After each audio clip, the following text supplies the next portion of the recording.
Alô, alô, estudante, seja muito bem-vindo ao CTI da Física, aula 2 do seu Centro de Treinamento Intensivo para a prova do Enem. Essa live é uma série de aulas que a gente está fazendo aqui no canal para poder trabalhar os 10 conteúdos mais cobrados de Física do Enem. A primeira live foi sobre circuitos elétricos simples, tá? Você pode acompanhar numa playlist específica aqui do curso falando desse conteúdo. Foi uma aula maravilhosa, ao vivaço, a galera endoidou, onde a gente trabalhou 5 questões do Enem e em cima delas a gente foi passando por todos os conteúdos, vendo a teoria, discutindo pontos importantes e treinando também interpretação e questões modelo Enem. Essa segunda aula vai ter como tema a cinemática retilínea, então a gente vai trabalhar aqui velocidade média, aceleração, análise gráfica e outros conteúdos que são importantes, sempre usando questões do Enem como base para poder trabalhar esse conteúdo. Então, já se inscreve aí no canal se você ainda não é inscrito, eu tenho certeza que você vai curtir e que eu vou te ajudar a aprender física da melhor maneira possível. E já me segue também nas redes sociais, Instagram, @InstaDoBreno e nas demais redes. Então olha só, primeira coisa que a gente vai trocar uma ideia aqui no CTI da Física, aula 2 de cinemática retilínea, é a respeito dessa questãozinha aqui, que eu acho que você já deve ter visto ela, uma questãozinha massa do Enem, é da prova do Enem de 2023, e a partir dela a gente vai discutir um conceito que é central para as questões de física, tá? Então, primeira coisa que a gente sempre faz em toda questão do Enem é ler o enunciado dela. O enunciado dessa questão fala assim, ó, a velocidade do som na camada líquida em metros por segundo é, né? A gente sempre usa aqui no CDF o método ECA para poder ler as questões, tá?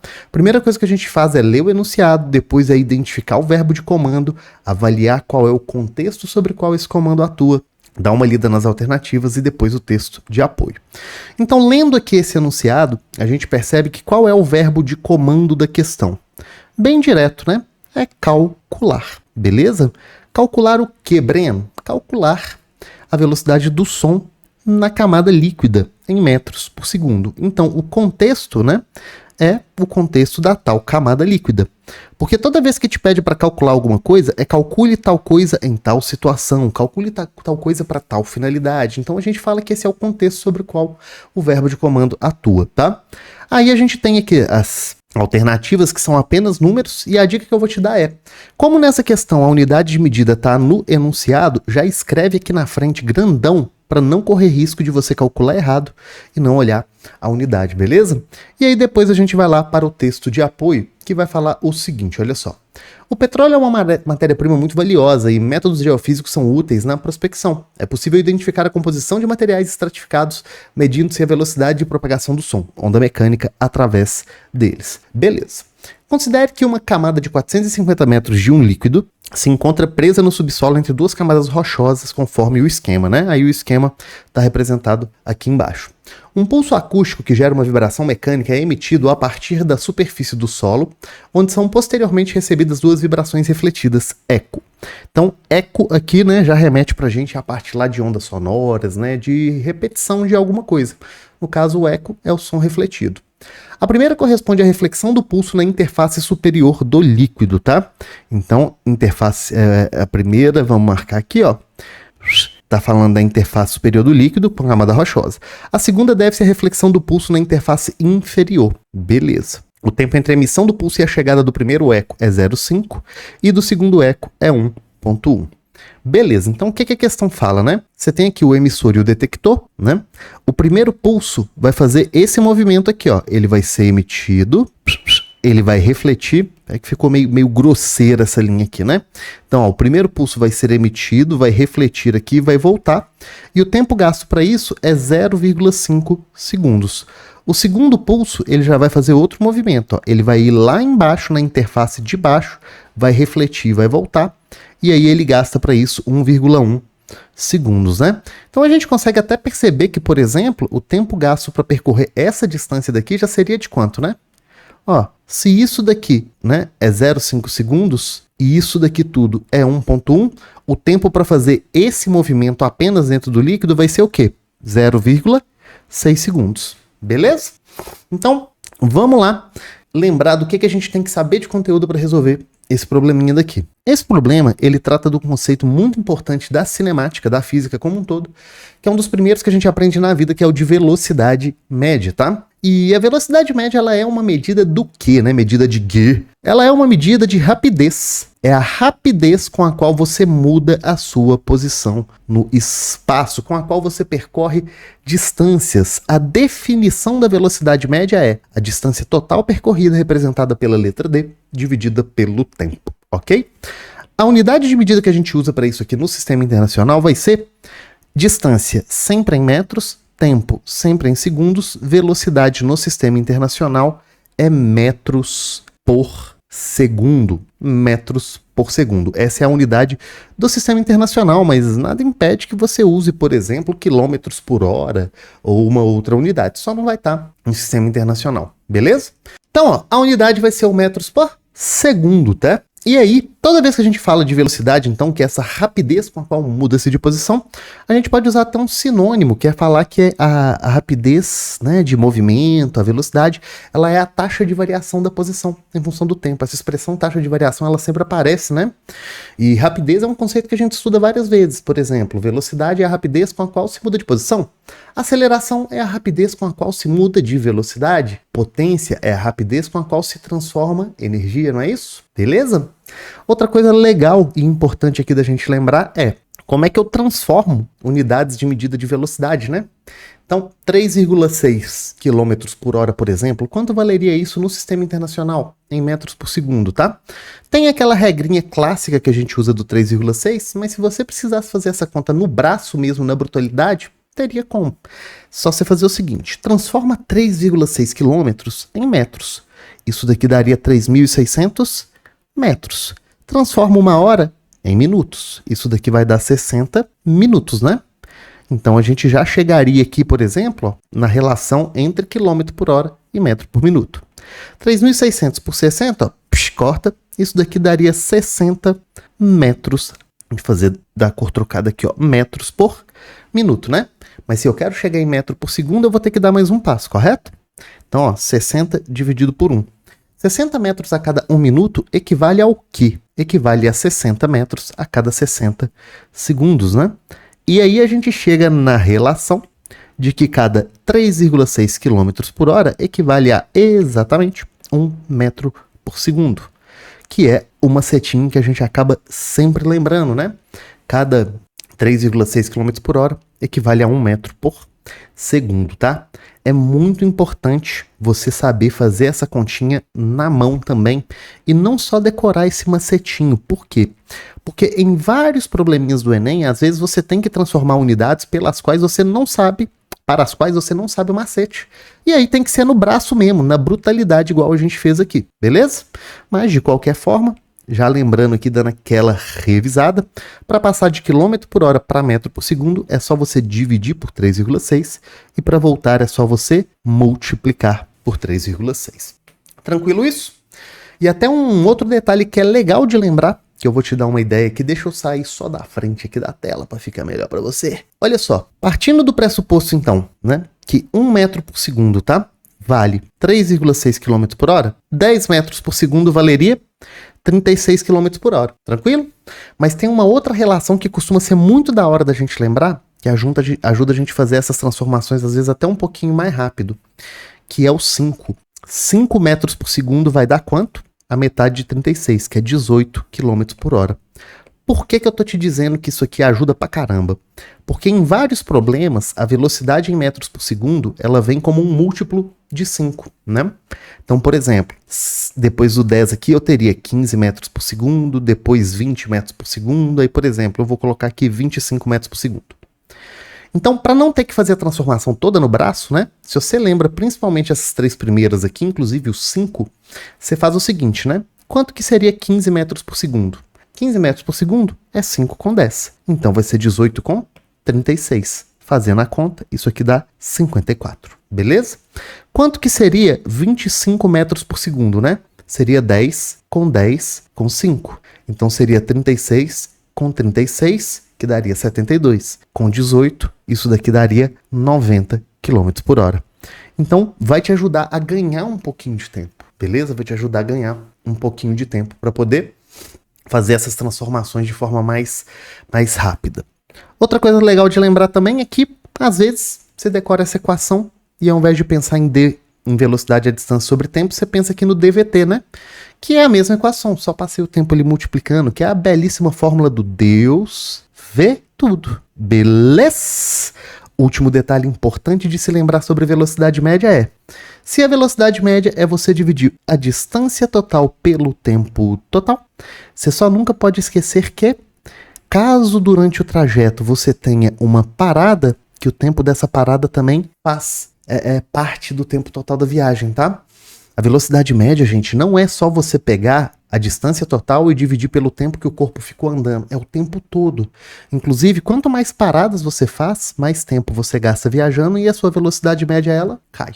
Então, a partir disso, a gente consegue resolver essa questão. E tem várias formas de resolver ela. Eu vou te contar aqui o jeito que eu acho mais rápido e mais prático, tá? E essa é uma questão que ela parece que é difícil, mas se você interpretar ela com carinho e atenção, e principalmente marcar o que você sabe de informação aqui nesse desenho, você consegue resolver ela de forma muito mais fácil do que a maioria das pessoas resolveu. Então vamos lá, olha o que o exercício fala, tá? Eu vou chamar essa distância daqui de distância x, beleza? E aí a questão fala que você tem, nesse ponto, o emissor e o receptor da onda, e que o tempo gasto para a onda ser emitida, bater aqui embaixo, refletir e voltar é de 1,1 segundos. A outra onda, que ela vai lá embaixo, bate e volta. Então, olha só, o tempo gasto para a onda ser emitida aqui, bater lá embaixo e voltar, segundo o enunciado, é de 0,5 segundos.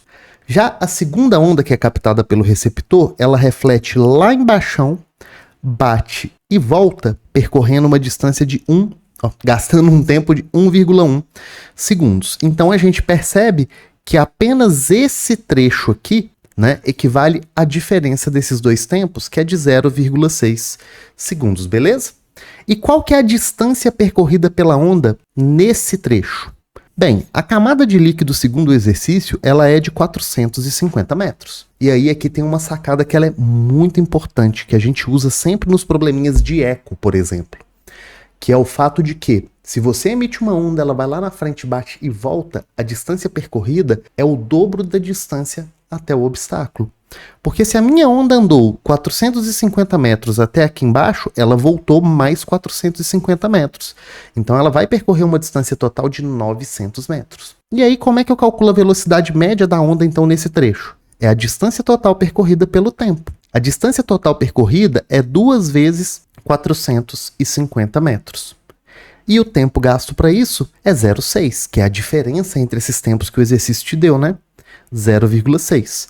Então a minha velocidade média ela vai dar 900 dividido por 0,6. 900 por 0,6 vai dar o quê? Vai dar 9.000 por 6, que dá 4.500 por 3. Isso daqui vai dar um total de 1.500 metros por segundo. 1.500 metros por segundo. Vamos lá no gabarito ver se tem? Pô, tem que ter, né, velho? Senão eu errei aqui, ficou feio. Letra D de danadinha essa questão, tá? É uma boa questão pra gente falar de velocidade média. E perceba que a conta, ela é simples, mas a interpretação aqui, ela exigia que a gente tivesse um pouco de sagacidade, né? De perceber que a diferença entre esses dois tempos é o que foi gasto só nesse trecho, tá? E aí, vamos ver a habilidade que essa questão aqui avaliou. Essa questão, ela estava trabalhando a habilidade de número 19, tá? Aí eu vou te contar o que essa habilidade fala. Essa habilidade é uma habilidade que diz que você tem que saber avaliar métodos, processos ou procedimentos das ciências naturais que contribuam para diagnosticar ou solucionar problemas de ordem social, econômica ou ambiental. Então aqui a gente estava solucionando problemas de ordem o quê? Ambiental, né? Da questão ali da prospecção dos petróleos, né, assim? Essa questão foi uma questão que teve, tá? 663 de dificuldade, segundo o TRI oficial do Enem. Foi uma questão considerada de nível médio e ela é uma questão que teve um percentual de 21% de acerto, tá? Conteúdos da questão: velocidade média. Era isso que precisava. Nem transformar a unidade aqui a gente precisou.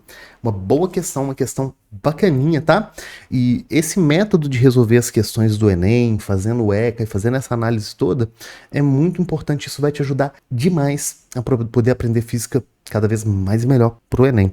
Inclusive no TNC, que é o treinamento completo que eu tenho lá dentro do CDF, nas habilidades, nas competências, a gente treina muito isso.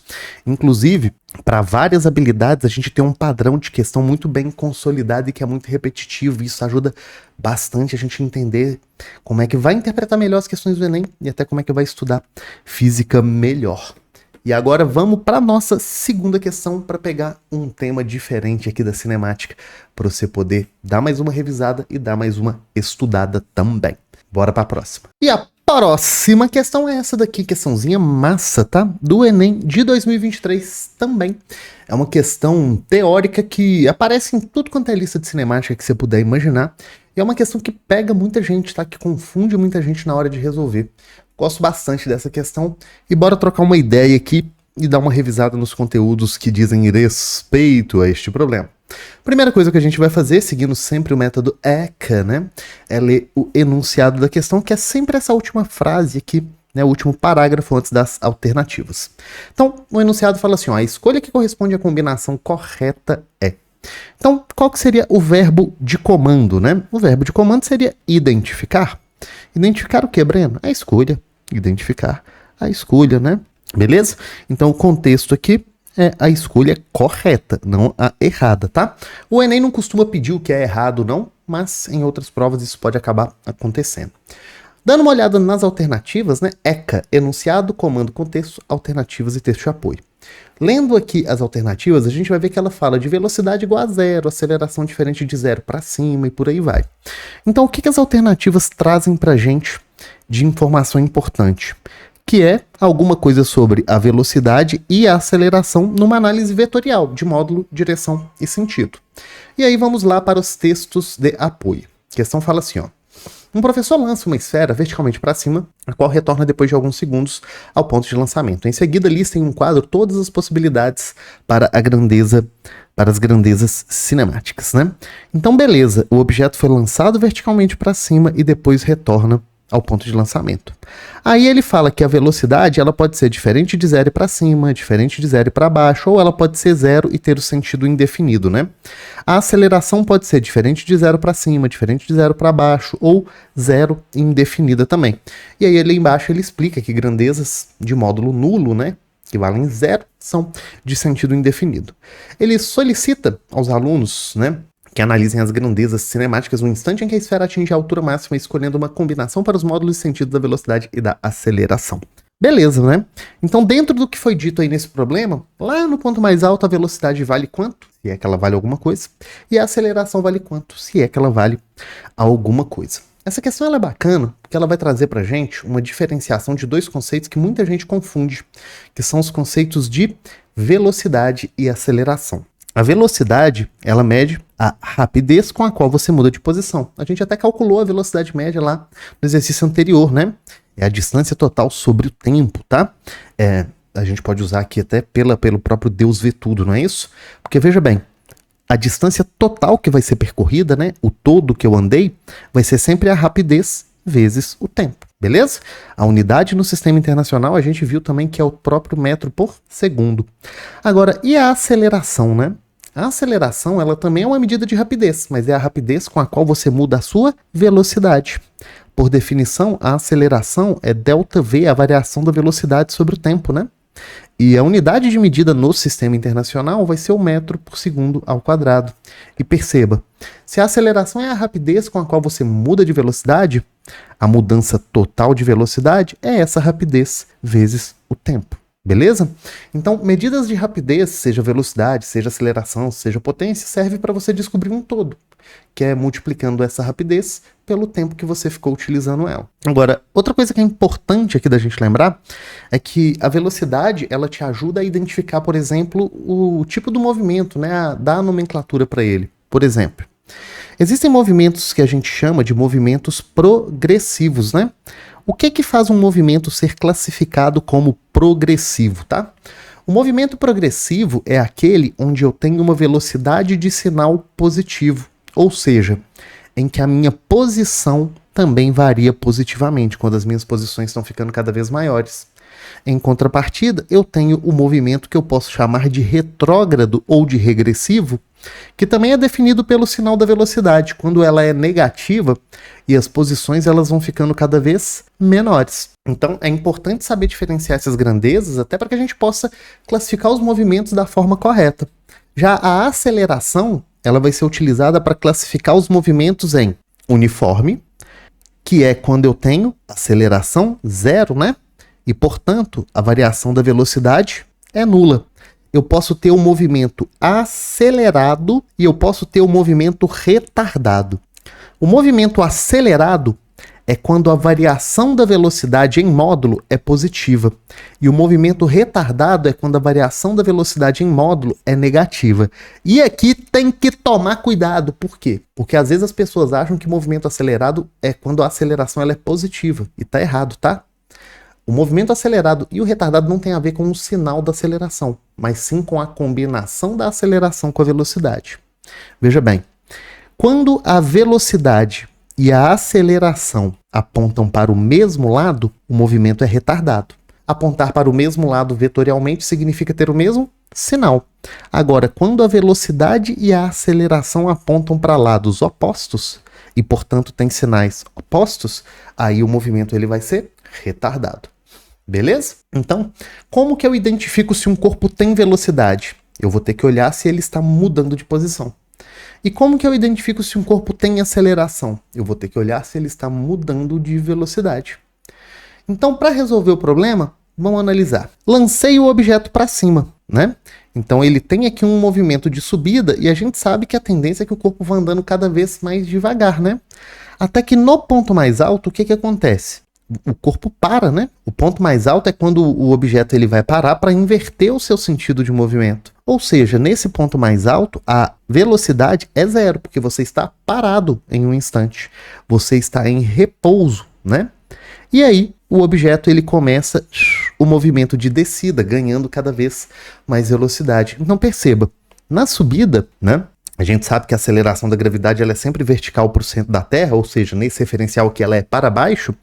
Na subida, ó, a velocidade e a aceleração elas estão tendo sentidos o quê? Opostos, né? É um movimento retardado. Já na descida, a velocidade e a aceleração, que é a gravidade local, estão tendo o quê?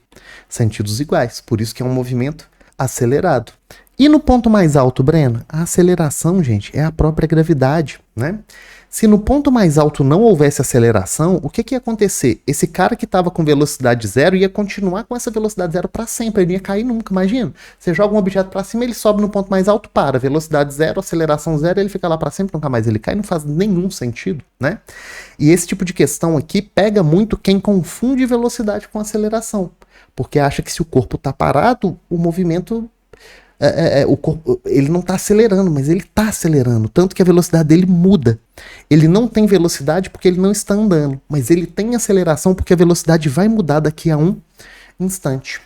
Então qual que seria o gabarito aqui da questão, né? A velocidade no ponto mais alto ela é zero, de sentido indefinida, e a aceleração ela é diferente de zero e para baixo, que é a aceleração da gravidade. Em todo lançamento vertical, a aceleração ela é constante, igual à gravidade local. Quem que vai ser aqui o nosso gabarito? Gabarito é letra C de calabreso, tá? Letra C de calabreso, beleza? Então, ó, isso aqui é um MRUV, com uma aceleração constante para baixo, igual à gravidade local. Vamos ver a habilidade dessa questão e qual que foi a dificuldade dela, segundo o TRI. Essa daqui teve dificuldade, tá? O parâmetro de dificuldade dela do TRI foi 605. Foi uma questão considerada fácil. Acho que principalmente pelo fato de que em toda a lista de física de cinemática você acha uma questão igual a essa daqui. E todo mundo já errou essa questão pelo menos uma vez na vida. E aí fica difícil da gente, né, cair nessas palhaçadas de novo. Pelo menos quem estuda sério, quem estuda forte, né, depois que erra uma questão desse tipo nunca mais erra. Aí, o que a gente teve de percentual de acerto, né? E olha só, 26%. Repare que mesmo sendo uma questão fácil, é um tipo de questão que não foi tanta gente assim que acertou, tá?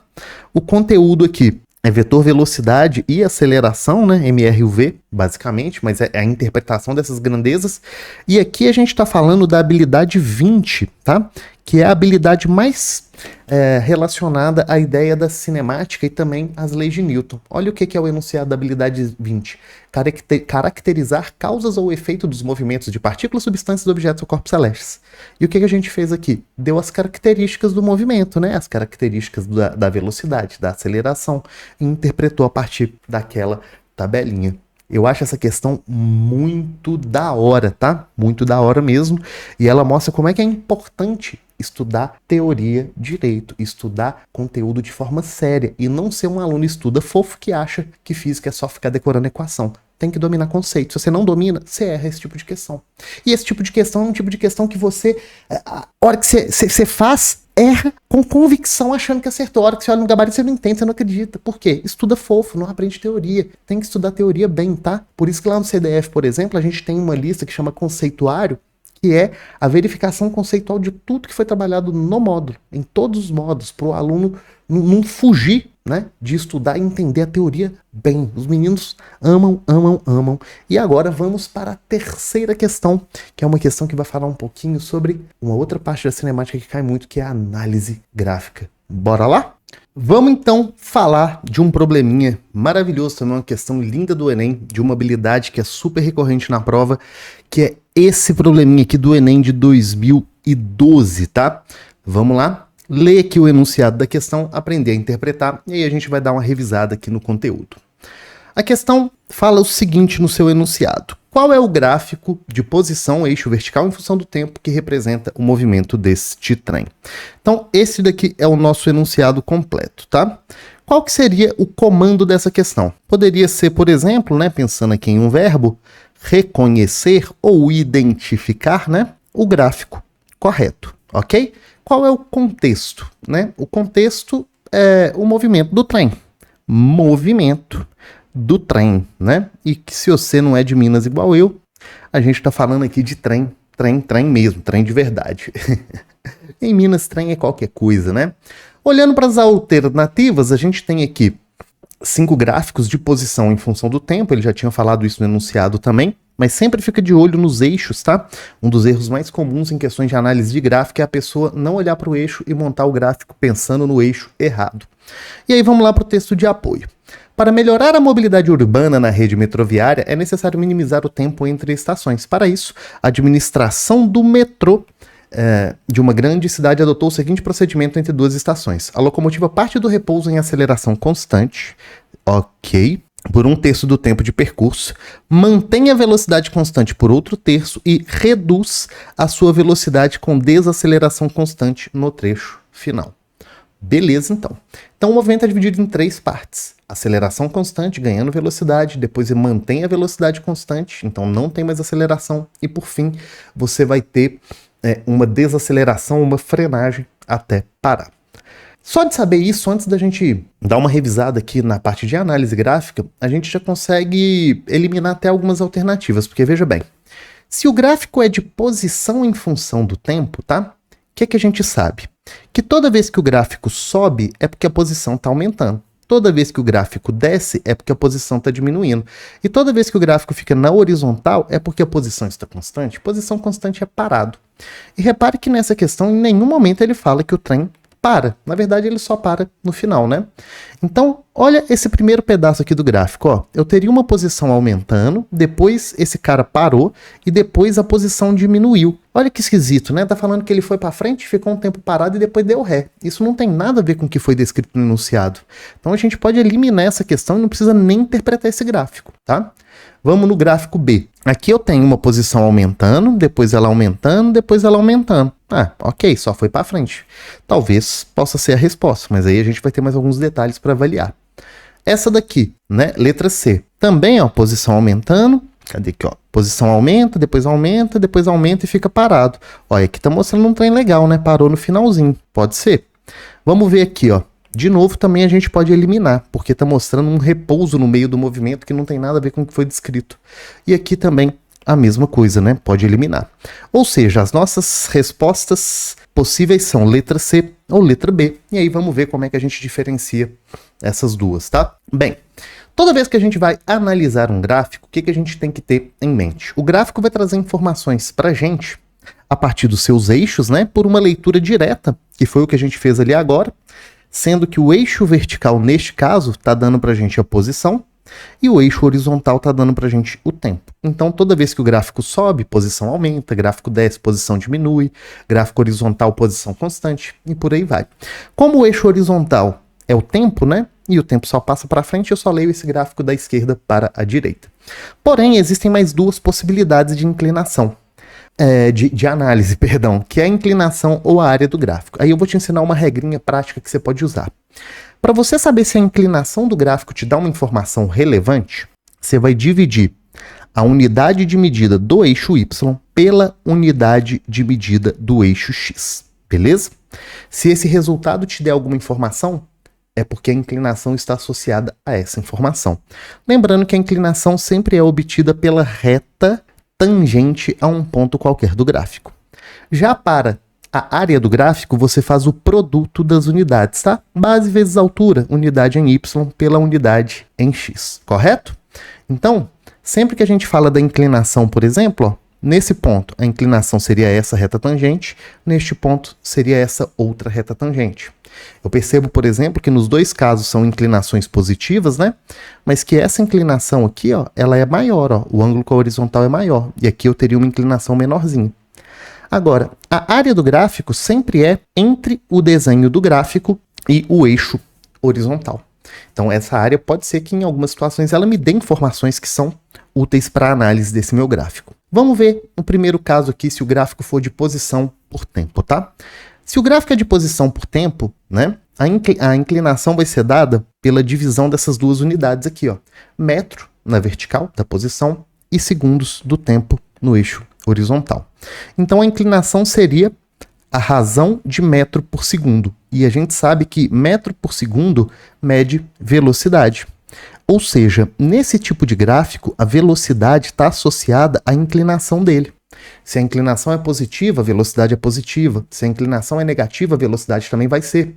Se a inclinação é constante, a velocidade também. Beleza? Agora, a área seria o produto das unidades dos eixos, metro vezes segundo, que não significa absolutamente nada. Então, no gráfico de posição por tempo, a inclinação ela está sempre associada à velocidade do movimento. Se o gráfico fosse de velocidade por tempo, né? Aí a gente tem que fazer a análise de novo. A inclinação é a razão das unidades aqui dos dois eixos. Então eu teria metro por segundo dividido por segundo, né? Conservo de cima, divide pelo inverso do de baixo, chega metro por segundo ao quadrado. Então no gráfico de velocidade por tempo, a inclinação me dá informações sobre a aceleração do movimento. Então, num gráfico de velocidade por tempo, a inclinação positiva é a aceleração positiva, a inclinação negativa é a aceleração negativa, e assim sucessivamente. Já a área do gráfico seria o produto dessas unidades, né? Metro por segundo no eixo da velocidade, multiplicado por segundo no eixo do tempo. Simplificando, sobraria metros, que a gente está ligado, que a área do gráfico vai me dar, portanto, a distância percorrida. Então, por exemplo, nesse gráfico aqui de velocidade por tempo, ó, se eu puder calcular quanto vale essa área, eu descubro exatamente qual é a distância que foi percorrida. Então perceba que tem hora que a inclinação te dá informação, tem hora que não. Tem hora que a área te dá informação, tem hora que não. E isso vale para qualquer gráfico, não só para os da cinemática. Por isso que essa regrinha ela é tão importante e tão útil para a gente.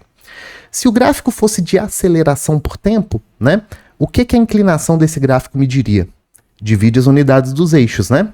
Unidade do eixo vertical é metro por segundo ao quadrado e do eixo horizontal é segundo. Então ficaria metro por segundo ao quadrado dividido por segundo.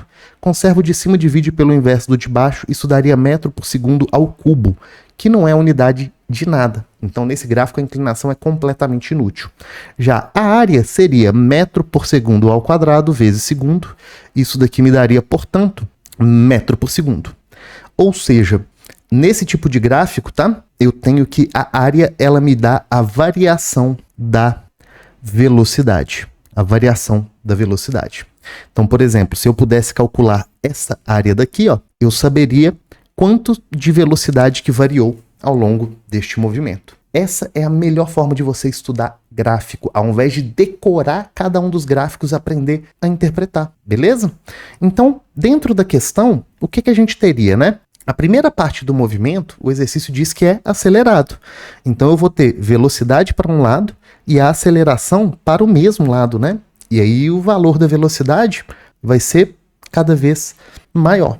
Como no gráfico de posição por tempo, que é o que a gente está analisando, a inclinação está associada à velocidade, o fato de eu ter uma velocidade cada vez maior indica que eu preciso de um gráfico cada vez mais inclinado. Representando aqui, ó, num gráfico de posição por tempo, um gráfico cada vez mais inclinado seria uma parábolazinha aqui, ó. Ficou meio feio, né? Seria uma parábolazinha, tá? Então eu preciso de alguma coisa mais ou menos assim, beleza? Nossa, ficou bem feio, né? Pera. Ó, mais ou menos assim. Já na segunda parte, que é o movimento uniforme, a aceleração ela vai valer 0 e eu vou ter um valor de velocidade que se mantém constante.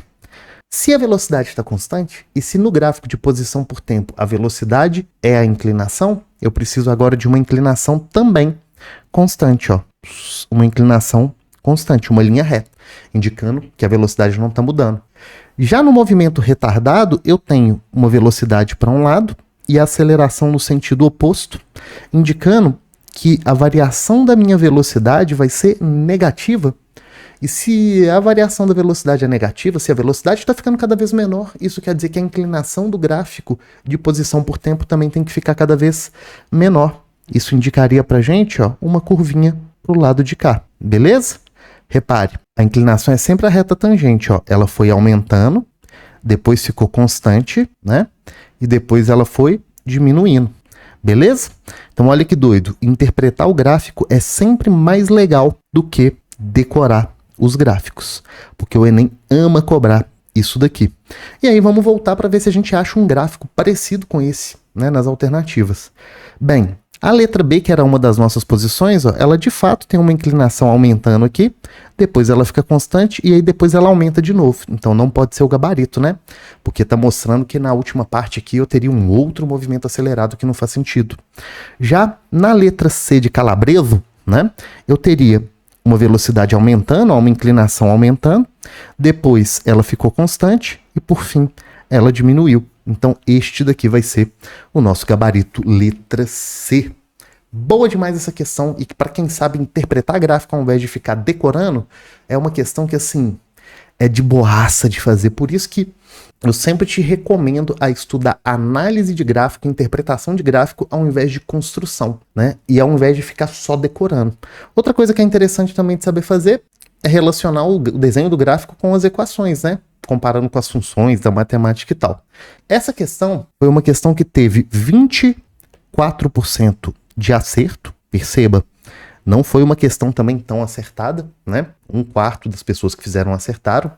Ela teve uma dificuldade de 631 do TRI, ela foi uma questão de nível médio, né? Conteúdo, cinemática e gráficos, vive aparecendo na prova, né? Análise de gráficos, e ela cobrou a habilidade 17, que é uma habilidade que despenca no Enem. E olha o que essa habilidade fala. Ela fala que você tem que saber relacionar informações apresentadas em diferentes formas de linguagem e representação usadas nas ciências físicas, químicas ou biológicas, como texto discursivo, gráficos, tabelas, relações matemáticas ou linguagem simbólica. E essa questão, o que ela fez foi te dar um movimento descrito textualmente e te pedir para relacionar ele com o gráfico que representa este mesmo movimento. Beleza? Olha que doideira, né? Se você quisesse até fazer uma analogia com as equações, ó, esse trecho do gráfico aqui, por exemplo, seria uma equação do segundo grau, né? Qual que seria o gráfico da posição em função do tempo para um movimento uniformemente acelerado, né? S é igual a S0 mais V0t mais 1/2 de AT ao quadrado, ó. Então, S em função do tempo é uma proporção quadrática. O gráfico dá uma parábola mesmo. Olha essa parte central. Seria um movimento uniforme, né? A posição, ela vai ser sempre a posição inicial mais a velocidade vezes o tempo. Aí é uma função do primeiro grau, por isso que o gráfico dá uma reta. E nessa última daqui seria S é igual a S0 mais V0t menos meio de AT ao quadrado. A única coisa que muda é que agora eu teria uma aceleração aqui negativa, né? Indicando que a parábola muda a sua concavidade. Essa habilidade ela é maravilhosa e ela é uma que os alunos têm muita preguiça de estudar e às vezes estudam até errado, porque eles ficam preocupados em decorar os gráficos e não aprender a fazer as relações, que é o que a habilidade quer, ó, relacionar informações apresentadas em diferentes formas de linguagem. Então, se você está estudando uma parte de análise gráfica só nessa decoreba, pelo amor de Deus, para! E se você quiser, inclusive, estudar com a gente no CDF, tá rolando um intensivo maravilhoso, que inclusive tem um módulo só de interpretação de gráficos, assim, que salva demais a galera. Essa questão é bonitinha demais da conta. Então, a gente já passou aqui por velocidade média, aceleração, interpretação das grandezas, análise dos gráficos, e agora a gente vai para um lugar que eu sei que você adora, que é probleminhas envolvendo cálculos com MRUV, com aquelas belíssimas equações, beleza? Então bora para a próxima questão. Essa questãozinha aqui é massa do Enem de 2021, que envolve aqueles cálculozinhos da cinemática, dos movimentos uniformemente variados, que muita gente tem dificuldade, mas bora desembolar ele aqui, ó. Vamos lá na questãozinha ler o enunciado dela, que diz pra gente o seguinte: que distância o motorista desatento percorre a mais que o motorista atento até a parada total dos dois carros, beleza?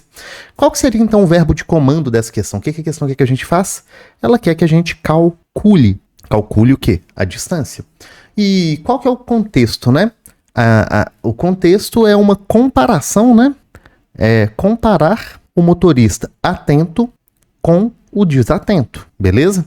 Por que é importante pegar esse contexto? Para você ter claro na sua cabeça que se ele quer saber o que um andou a mais do que o outro, você vai ter que calcular os dois. Tem muita gente que vai pegar essa questão, não lê direito o enunciado, não pega o contexto, calcula só um. E vai ter gabarito para quem calcular só um. Mas aqui ele quer uma comparação entre os dois. Olhando para as alternativas, a gente já vê, né, que todas as respostas estão em metros, tá? Tranquilo, então não precisa esquentar muito a cabeça. E aí vamos lá para o texto de apoio. Um motorista que atende a uma chamada de celular é levado à desatenção, aumentando a possibilidade de acidentes ocorrerem em razão do aumento do tempo de reação. Considere dois motoristas, o primeiro atento e o segundo utilizando o celular enquanto dirige, então é desatento. Eles aceleram seus carros inicialmente 1 metro por segundo ao quadrado. Em resposta a uma emergência, freiam com uma desaceleração de 5 metros por segundo ao quadrado. O motorista atento aciona os freios na velocidade de 14 metros por segundo, enquanto o desatento, em situação análoga, demora 1 segundo a mais para iniciar a frenagem. Esse 1 segundo a mais, gente, é o que a gente chama de tempo de reação. No popular, né, nas expressões populares, o tempo de reação é o que a gente chama de tempo de reflexo. É o tempo que demora entre você perceber que tem que frear e o seu corpo reagir, levar o pé no freio e começar a frear. E aí, se você estiver desatento, você vai demorar um pouquinho mais de tempo para poder fazer isso, beleza? Então, bora lá. O que a gente tem que fazer nesse tipo de problema, tá? Primeira coisa que você faz para poder trabalhar probleminhas de cinemática é: identificou que o problema é de cinemática? Identificou que é um problema no qual você tem que fazer cálculos de velocidades, acelerações e distâncias? Você vai olhar o seguinte: o movimento que eu estou avaliando possui aceleração? Se a resposta é não, não possui, é porque esse movimento ele é uniforme. Se o movimento for uniforme, quer dizer que o módulo da sua velocidade é constante e, portanto, a única fórmula que você precisa é essa. A distância percorrida é a velocidade vezes o tempo. É o famoso Deus vê tudo, beleza? Agora, se você identifica que o movimento ele tem aceleração, e aí se essa aceleração ela for constante, que é o único tipo de aceleração que a gente aprende a calcular a nível de ensino médio, aí você tem essas outras 3 possibilidades. A função horária da velocidade, que diz pra gente que a velocidade final é sempre a velocidade inicial mais a aceleração vezes o tempo, né? O pessoal lembra dessa equação como vermes ferozes voadores atacam a Terra, ou então vovô fotografou vovó atrás do toco, né? Tem várias bobeirinhas aí para decorar. Você tem a equação da distância percorrida, que é a distância é a velocidade inicial vezes o tempo mais metade da aceleração vezes o tempo ao quadrado. Que aí essa daqui o pessoal fala que é Deus vê tudo, né? E essa daqui é o diabo vê também, mas meio atrapalhado. E você tem a última, que é a equação de Torricelli, que ela é muito importante pelo fato de que ela é a única que não envolve o tempo de movimento. Então a velocidade final ao quadrado é sempre igual à velocidade inicial ao quadrado mais 2 vezes a aceleração vezes a distância. Então se você não tem o tempo gasto no movimento, normalmente quem vai te salvar é essa equação de Torricelli. E é isso que você tem que fazer. Analisou que não tem aceleração, Deus vê tudo. Se o movimento é uniformemente variado, você vai ter que usar uma dessas três. E como que você sabe qual equação que você tem que usar? Investigação. Por exemplo, se eu quero calcular uma distância, eu vou procurar qual dessas três fórmulas tem distância? A segunda e a terceira. Beleza, então eu já excluo essa daqui. E aí você vai olhar quais são os dados que o exercício me deu, né? Se eu quero calcular distância, eu posso usar essa equação se o exercício me deu V0, T e A. Se ele não me deu, né, eu vou ter que usar a equação de Torricelli. Aí eu vou ter que ter o V0, o A e o D. Desculpa, o VF, o V0 e o A. É assim, não tem segredo não, tá? A única dica é que se não tiver o tempo, você vai para a equação de Torricelli.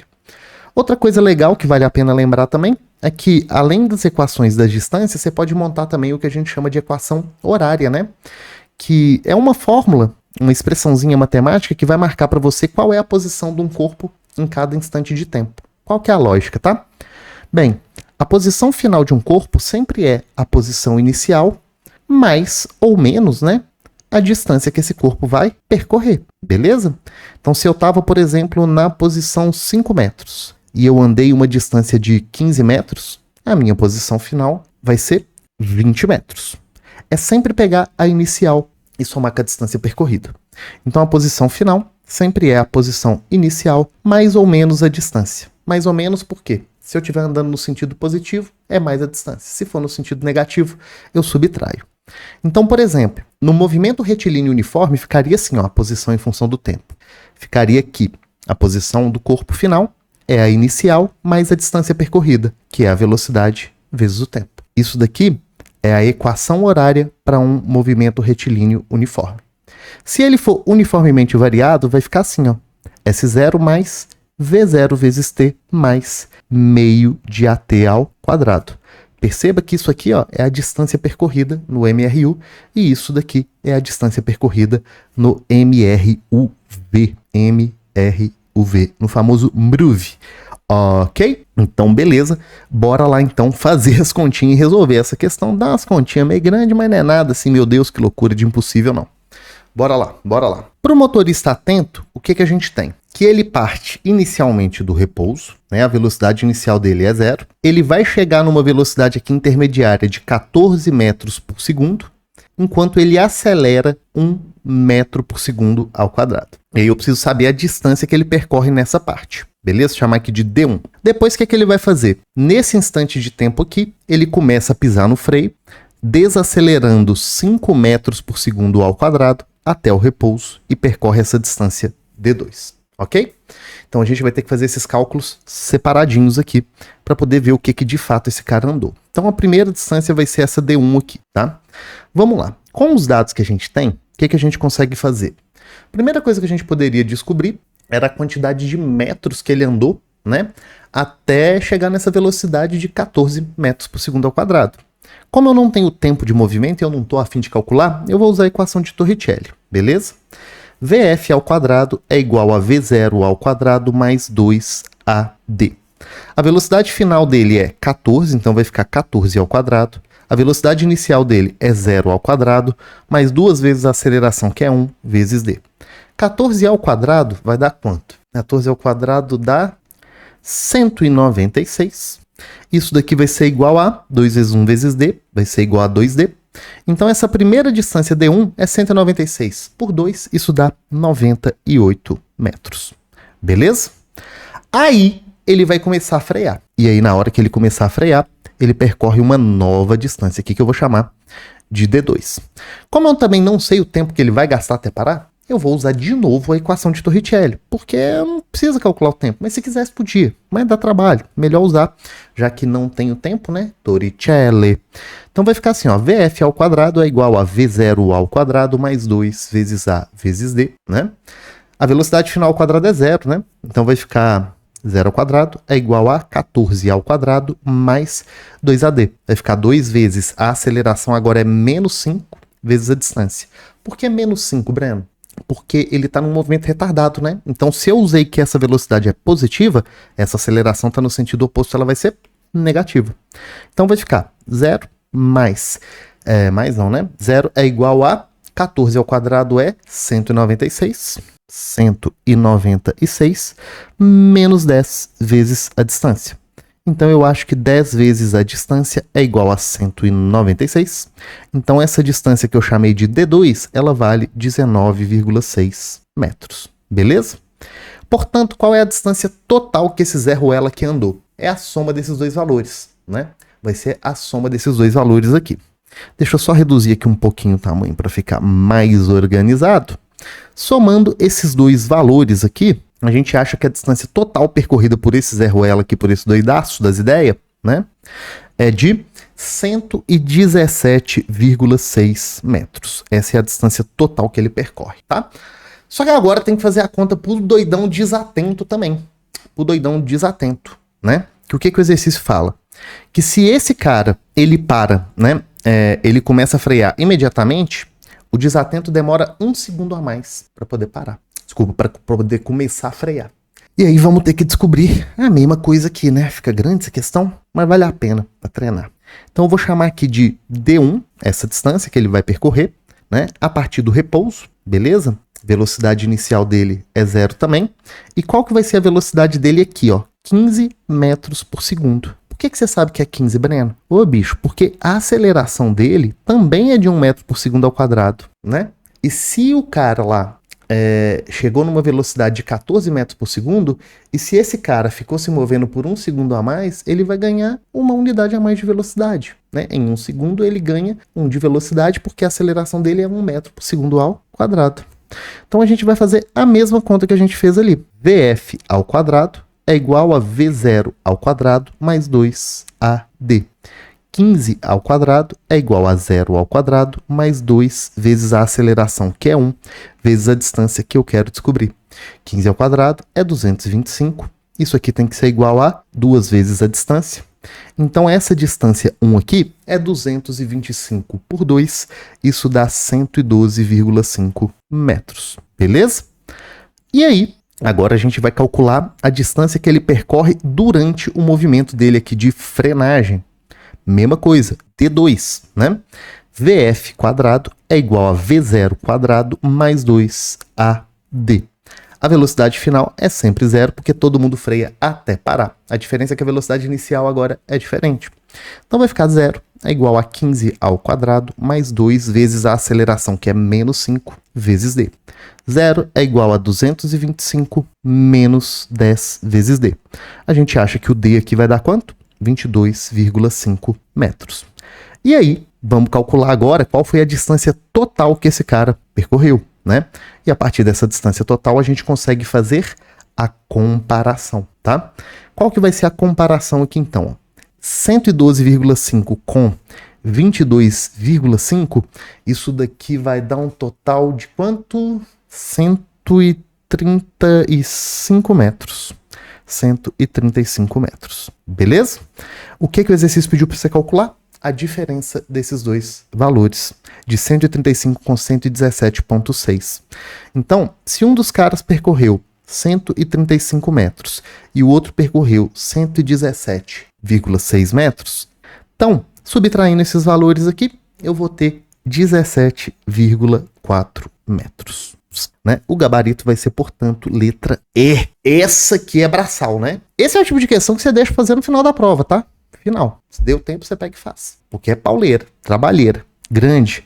Mas olha o conteúdo massa que deu pra gente poder revisar aqui com essa questão, né? Questão bacana. Essa questão daqui vai trazer a habilidade de número 20. O percentual de acerto dela foi de 10%, né? A habilidade 20 é aquela habilidade que fala de caracterizar causas ou efeitos dos movimentos de partículas também. Beleza? Aqui a gente tá falando dos efeitos do movimento, né? Um efeito do movimento é a distância percorrida. E eu esqueci de olhar a proficiência dessa questão aqui. Mas difícil. Questão pauleira de fazer, aquela que você deixa pro final da prova. Beleza? Vamos para a próxima e última questão, que é maravilhosa, uma das questões mais bonitas de cinemática no Enem. E eu acho que ela vai te surpreender. Bora lá.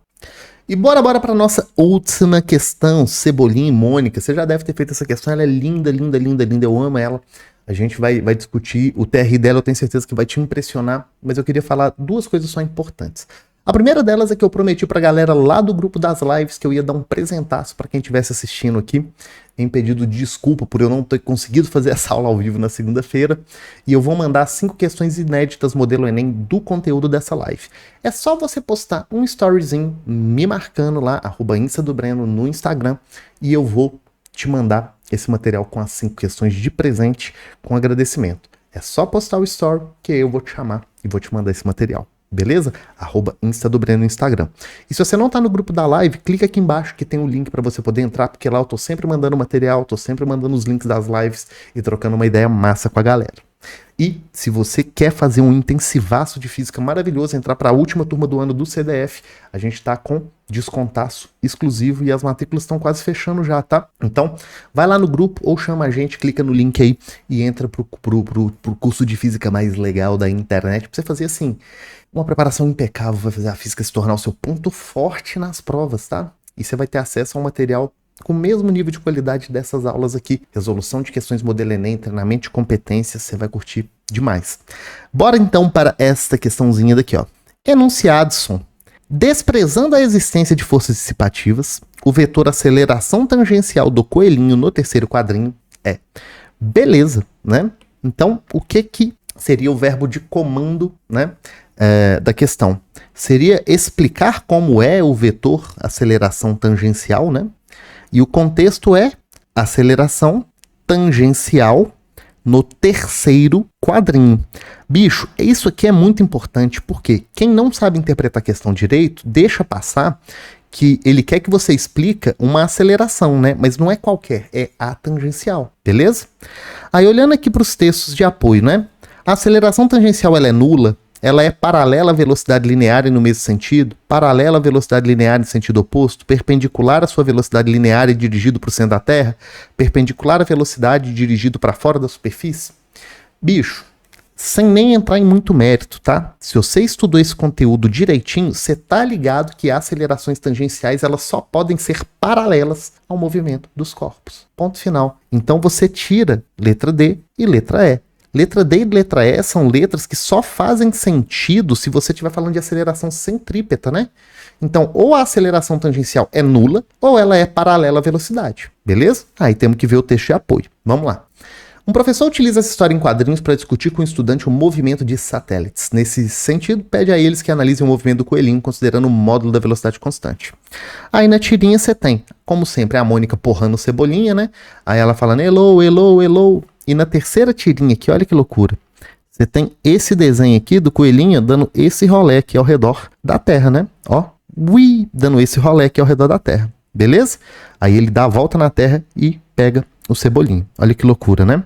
E aí veja que doido. Ele fala que o módulo da velocidade é constante, né? Mas o movimento ele é curvilíneo. E aí a gente sabe que nesse caso a velocidade ela vai mudando de direção e de sentido, né? Porque ela é sempre tangente à trajetória. Mas vamos lá. Bem, a aceleração ela tem 3 possibilidades. Eu posso ter uma aceleração a favor da velocidade. Quando isso acontece, o corpo ele começa a andar cada vez mais rápido. E aí a gente desenvolve um movimento que a gente chama de movimento acelerado, beleza? Agora, se a aceleração estiver contrária à velocidade, ao invés de ajudar o corpo a andar cada vez mais rápido, vai fazer com que ele ande cada vez mais devagar. Aí eu vou ter aqui um movimento retardado ou desacelerado. Beleza? Já falamos disso aqui algumas vezes. Agora, quando a aceleração ela faz 90 graus com a velocidade, o que a aceleração vai fazer é mudar a orientação da velocidade, vai fazer com que o corpo entre num movimento curvilíneo, tranquilo? E aí o que acontece? Sempre que a aceleração ela é paralela à velocidade, a gente fala que ela é uma aceleração tangencial. Então ela serve para fazer o corpo andar mais rápido ou para fazer o corpo andar mais lento. É para isso que serve a aceleração tangencial. Já a aceleração centrípeta é para botar o corpo para fazer curva. Então, se você pensa num carro, por exemplo, o carro ele pode ter um acelerador para andar mais rápido, que inclusive chama acelerador. Um acelerador para andar mais devagar, que a gente chama de freio. E um acelerador para fazer curva, que é o volante. O volante, gente, ele é um acelerador centrípeto do carro, ok? Então, sempre para verificar se o corpo está acelerando, a gente se pergunta se ele anda mais rápido, tem aceleração tangencial a favor da velocidade. Se ele anda mais lento, tem aceleração tangencial contra a velocidade. Ou se ele faz curva. que aí tem uma aceleração centrípeta. A aceleração total de um corpo, ela é a soma vetorial dessas acelerações, ok? Guarda, a aceleração tangencial, ela é aquela que altera o valor, o módulo da velocidade. E calcula ela igual a gente já fez, ΔV por ΔT. Agora, a aceleração centrípeta, ela altera a orientação da velocidade. E o cálculo dessa aceleração é feito assim, ó, velocidade ao quadrado sobre o raio, beleza? Essa fórmula tem que decorar, não dá pra gente deduzir ela não. Então é uma questão maravilhosa que te pedia para analisar um movimento, né, e identificar se existe ou não um tipo de aceleração específica, que era a aceleração tangencial. Bicho, a resposta estava no gabarito. Era só você interpretar no gabarito, não, no enunciado. Se falou que a velocidade é constante em módulo, a aceleração tangencial é zero. Ponto final. Gabarito A, nula. Aceleração tangencial, nula, porque a variação do módulo da velocidade é zero. Olha que coisa linda, né? Dá até um peso no coração de você marcar essa alternativa, que você fala, porra, as outras estão cheias de trem escrito, né, velho? Será que não ia ser o gabarito, não? A gente acha que o gabarito às vezes vai ser sempre o que é mais complexo, né? Mas não é. Beleza? A letra B, ó, paralela à sua velocidade linear e no mesmo sentido, é se o movimento fosse acelerado. E na letra C é se ele fosse retardado. A letra D é se estivesse perguntando da aceleração centrípeta, mas ninguém tá. Breno, mas tem aceleração centrípeta aqui? Pô, tem pra caramba, né? Tem que ter, ué. Se o cara tá fazendo curva, tem aceleração centrípeta, apontando para o centro da trajetória, mas ninguém quer saber. Olha que doideira. Por isso que eu falo, o aluno estuda fofo, que não estuda teoria direito, ele pega esse tipo de questão aqui e roda, tá? E só para você ter ideia, essa questão ela teve um percentual de acerto de 13%. 13%. E ela foi uma questão de TRI 726. Ela foi uma questão considerada difícil, tá? Difícil. Teoria, velho. Então tira da sua cabeça aquela ideia maluca de que questão difícil não é nem questão de conta, tá? Não é. Questão teórica pode ser difícil também, principalmente quando ela pega a galera no senso comum. É uma questão também que avalia a habilidade 20, caracterizar causas ou efeitos dos movimentos ou corpos de movimentos, de partículas, substâncias, objetos ou corpos celestes, e é uma questão maravilhosa, que essa aqui diferencia quem realmente sabe física de quem só fica decorando a equação e situaçãozinha, tá? Maravilhosa essa questão, e queria te agradecer pela companhia aqui na aula, tá? Espero que você tenha gostado, tenha aprendido bastante. Toda semana de agora até o Enem tem live aqui toda segunda-feira às 16 horas, e a gente vai passar pelos 10 temas mais cobrados na prova de física do Enem, falando de conteúdo, falando de teoria, resolvendo questões. Se você não está no grupo da live, clica aqui para você entrar. Se você quer receber as questões inéditas, modelo Enem, é só você postar um story assistindo essa live aqui e me marcar que eu vou te mandar. E se você quer estudar comigo no CDF, o link tá aí na bio com descontaço de 30% para você fazer o melhor intensivo de física da internet. Te aguardo na semana que vem. Tchau, tchau!